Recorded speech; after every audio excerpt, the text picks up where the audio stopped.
सो hey everyone, तो मैं आपके लिए लेकर आ गई हूँ बीएससी फर्स्ट टाइम का और आप बोल सकते हो केमिस्ट्री का एक common topic radial and angular nodes. ये बहुत ज़्यादा इजी है। मैं आपको बताऊंगी नोट्स की फॉर्म में कि आपको एग्जाम में किस तरह से लिखना है। और चलिए without wasting any time start करते हैं। इससे पहले मैं ऑलरेडी 2-3 वीडियो जो है इस पर एटॉमिक स्ट्रक्चर चैप्टर की बना चुकी हूँ, तो आप लोग वो भी जाके देख लीजिए। और अगर आपको कोई भी डाउट है, आपको कोई भी वीडियो चाहिए, तो comment down below in the comment section. तो स्टार्ट करते हैं। सो टॉपिक है हमारा radial and angular nodes. Radial nodes और एंगुलर नोड्स क्या होती हैं, बट इससे पहले हमें पता होना चाहिए नोड्स क्या होते हैं। ठीक है, तो इसको हम इंट्रोडक्शन में समझ लेते हैं क्या होता है।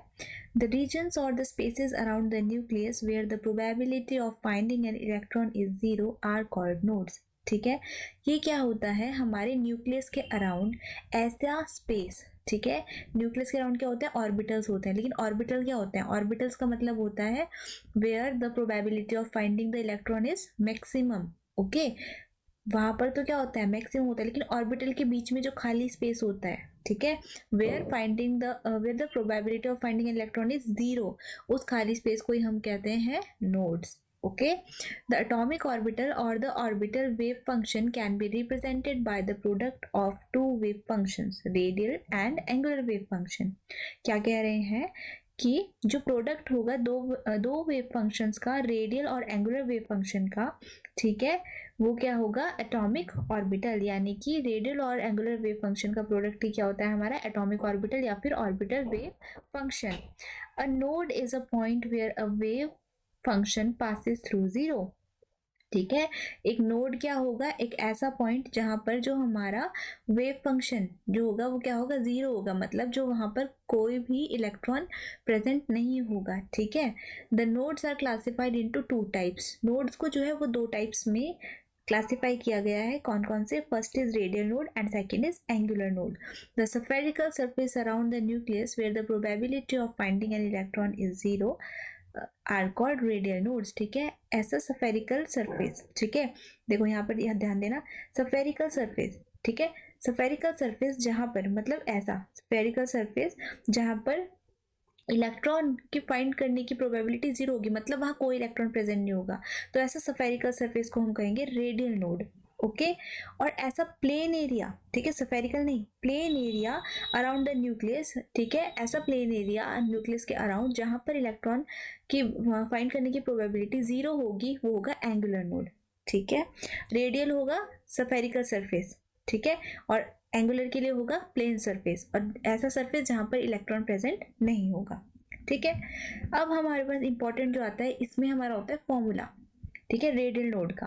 तो radial nodes are the spherical surface region where the probability of finding an electron is zero. तो ये तुम्हें पता चल गया कि रेडियल नोड क्या है, ऐसा स्फेरिकल एरिया है या फिर ऐसा स्फेरिकल सरफेस है जहां पर इलेक्ट्रॉन को फाइंड करने की प्रोबेबिलिटी जीरो है।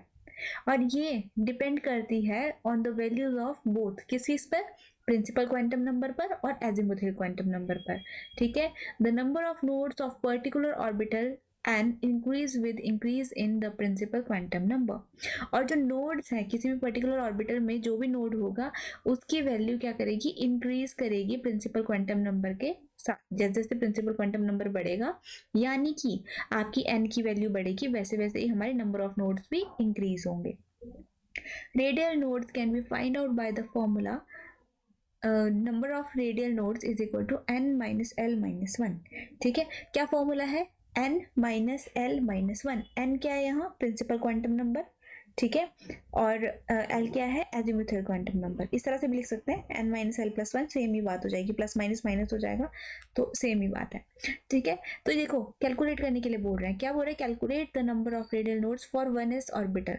अगर हम 1s ऑर्बिटल के लिए निकालें तो आपको पता है, देखो in 1s orbital the value of principal quantum number n की तो वैल्यू क्या है 1। ठीक है, ये देखो 1 है। ठीक है, and the value of azimuthal quantum number, और l की वैल्यू क्या है, l की वैल्यू जीरो ही होगी, क्योंकि यहाँ पे s है, p होता तो 1 होती, d होता तो 2 होती। ठीक है, s के लिए क्या होती है, l की वैल्यू जीरो। तो आप क्या फॉर्मूला में इसको पुट करोगे, ठीक है, n की जगह पर आ गया 1, जो हमें 1s से बिना 1, ठीक है। उसके अलावा यहाँ पर हमारे पास n माइनस, यहाँ पर देखो 1 n की जगह आ गया 1, माइनस l की वैल्यू क्या है 0, और -1 ही रहा, तो हमारे पास क्या आ गया 0। तो इसका मतलब 1s ऑर्बिटल के लिए प्रिंसिपल जो हमारे पास प्रिंसिपल क्वांटम नंबर की वैल्यू में डाली और एजिमुथल क्वांटम नंबर की वैल्यू डाली, तो हमारे पास नोड्स कितने आ गए 0 फॉर 1s ऑर्बिटल। ठीक है, इसी तरह 2s के लिए निकालोगे तो 2s के लिए n की वैल्यू हो जाएगी 2 और l की वैल्यू हो जाएगी, क्या होगी, एल की वैल्यू क्या होगी 0 ही रहेगी, क्योंकि ऐसा है। ठीक है, तो 0 रहेगी। तो यहाँ पर क्या आ जाएगा हमारे पास 1, यहाँ पर 2 माइनस 0 माइनस 1। ठीक है, तो 2 माइनस 0 माइनस 1 और यहाँ पर आ गया हमारे पास 1। 2s ऑर्बिटल के लिए नोड कितने हो गए अब 1, अब 1 नोड आ गया। 3s के लिए निकालोगे तो यहाँ पर देखो 3, ठीक है, माइनस एल की वैल्यू क्या रहेगी 0 माइनस 1 फॉर्मूला के अकॉर्डिंग, और 2 आ गए, तो यहाँ पे नोड्स कितने आ गए 2। 2p के लिए निकालोगे, अच्छा 2p के लिए n की वैल्यू तो 2 आ गई।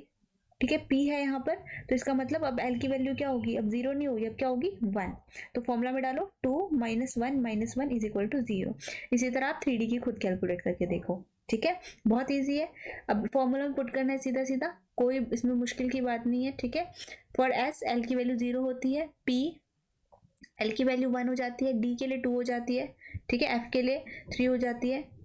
ओके, तो इस तरह करके आपको ये चीज याद रखनी है यहाँ पर। ओके, चलिए अब आपको मैं समझा देती हूँ यहाँ पर। देखो, ये 1s ऑर्बिटल है, ये 2s ऑर्बिटल है, और ये देखो, अब देखो 1s ऑर्बिटल में हमने वैल्यू निकाली कि इसके अंदर क्या है 0 नोड्स होंगे, तो आपको दिख रहा होगा यहाँ पे कोई नोड नहीं है। 2s के लिए निकाली थी तो 1 निकला था ना, ये देखो ये एक ऑर्बिटल है, और यहाँ पर हमारा जो न्यूक्लियस है और उसके अराउंड देखो ये एक नोड बना हुआ है। इसके लिए 2s के लिए 1 नोड, 3s के लिए कितने नोड थे 2, देखो 1 2, ये दो जो ये वाइट लाइन है ना, ये नोड है। यहाँ पर इलेक्ट्रॉन जो है बिल्कुल भी प्रेजेंट नहीं होगा, probability of finding an electron is 0। Okay, अब देखो formula for angular node. Angular node क्या होता है, ऐसा प्लेन सरफेस जहां पर क्या है इलेक्ट्रॉन के फाइंड करने की वैल्यू 0 होगी। वो तो स्फेरिकल सरफेस था, ठीक है, कौन सा, रेडियल वाला। एंगुलर नोड मतलब प्लेन सरफेस बताना है ऐसा। ठीक है, the value of the angular node does not depend upon the value of principal quantum number. ठीक है, वहां पर जो उसकी वैल्यू थी वो डिपेंड करी थी प्रिंसिपल क्वांटम नंबर के ऊपर। क्यों, क्योंकि वहां पर n प्रेजेंट था, फॉर्मूला में n था ना। ठीक है, लेकिन इसके फॉर्मूले में क्या है n नहीं होता, सीधा क्या होता है जितने भी नंबर ऑफ हमारे पास एंगुलर नोड्स होते हैं वो क्या होते हैं एजिमुथल क्वांटम नंबर, यानी कि l की वैल्यू जो होगी वही value number of angular nodes की होगी। मतलब जो आपका प्लेन एरिया होगा, ठीक है, between nucleus and the electron, उनके बीच में जैसे न्यूक्लियस सेंटर में होता है उसके अराउंड जो है इलेक्ट्रॉन घूमता रहता है, लेकिन वहां पे प्लेन्स भी प्रेजेंट होते हैं। तो जो वो प्लेन एरिया होगा वहां पर उनके बीच में जो खाली प्लेन होगा, ठीक है, जहां पर इलेक्ट्रॉन प्रेजेंट नहीं होंगे, वहां पर हमारे पास जो फॉर्मूला काम करेगा वो सिंपल यही होगा L। ठीक है, सिर्फ L लिखना है, जो L की वैल्यू वही हमारी एंगुलर नोड की वैल्यू। जैसे आपको बोला calculate the angular node for 3D, तो 3D के लिए आपको पता है D की वैल्यू कितनी होती है, बताओ D की वैल्यू कितनी होती है 2, एजिमुथल क्वांटम नंबर की। L की वैल्यू कितनी होती है D के लिए 2। इस 3 से तो हमने कुछ नहीं लेना देना, ये तो n की वैल्यू है। हमने बोला कि प्रिंसिपल क्वांटम नंबर का कोई रोल नहीं है, तो हम यहाँ पर इसको नहीं लेंगे 3 को, हमने लिया सीधा D को। तो D की वैल्यू 2 है, तो L की वैल्यू भी क्या आ गई 2 आ गई यहाँ पर, और एंगुलर नोड भी कितने आ गए 2। ओके, अब यहाँ पर हम निकाल सकते हैं टोटल। तो टोटल नोड्स कैसे निकालेंगे, पहले होता क्या देखते हैं, the total number of nodes is defined as the sum of the number of radial node and angular node. ठीक है, रेडियल नोड और एंगुलर नोड का जो सम होता है उसको ही हम क्या कह देते हैं टोटल नंबर ऑफ नोड्स। तो अगर आप इसका वैसे तो n-1 डायरेक्ट फॉर्मूला लगाओ, लेकिन अगर आपको समझ के करना है तो देखो हमारे पास रेडियल नोड का फॉर्मूला क्या होता था n-l-1 प्लस, और एंगुलर नोड्स का क्या होता था सिंपल l। तो आप इसको सॉल्व करोगे काट पीट के आपके पास n-1 ही आ जाएगा। ठीक है, note if the node at r is equal to infinity, अगर जो नोड है r is equal to infinity पर है, it also consider then the number of nodes will be n not n-1। तो फिर क्या है, नंबर ऑफ नोड्स क्या होंगे n होंगे, n-1 नहीं होंगे। ठीक है, इसी तरह से आप कैलकुलेट कर सकते हो टोटल नंबर ऑफ नोड्स किसके लिए, 2s ऑर्बिटल के लिए। ठीक है, तो 2s ऑर्बिटल में n की वैल्यू क्या है 2, तो 2 में 2 यहाँ पर डालोगे तो 2-1 1, तो टोटल नंबर ऑफ नोड्स कितने हो गए आपके पास 1। That's all for today. ठीक है, इसमें यही था। अच्छा हाँ, इसका मैं एक और चीज़ आपको बता देती हूँ, सिग्निफिकेंस क्या होता है रेडियल नोड और एंगुलर नोड का।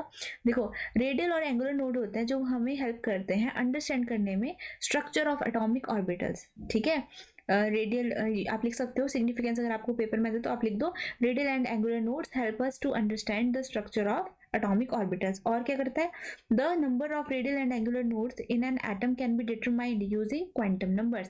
ठीक है, तो हमने देखा अभी हमने क्वांटम नंबर्स को यूज करके ही क्या है जो हमारे नोड्स हैं उनको फाइंड आउट किया. ठीक है, so that's it for radial and angular nodes. I hope आपको समझ में आया होगा. अगर आपको नहीं समझ में आया तो प्लीज़ मुझसे कमेंट करके आप दोबारा पूछें. मैं आपको दोबारा से न्यू वीडियो में और अच्छे से समझाने की कोशिश करूँगी.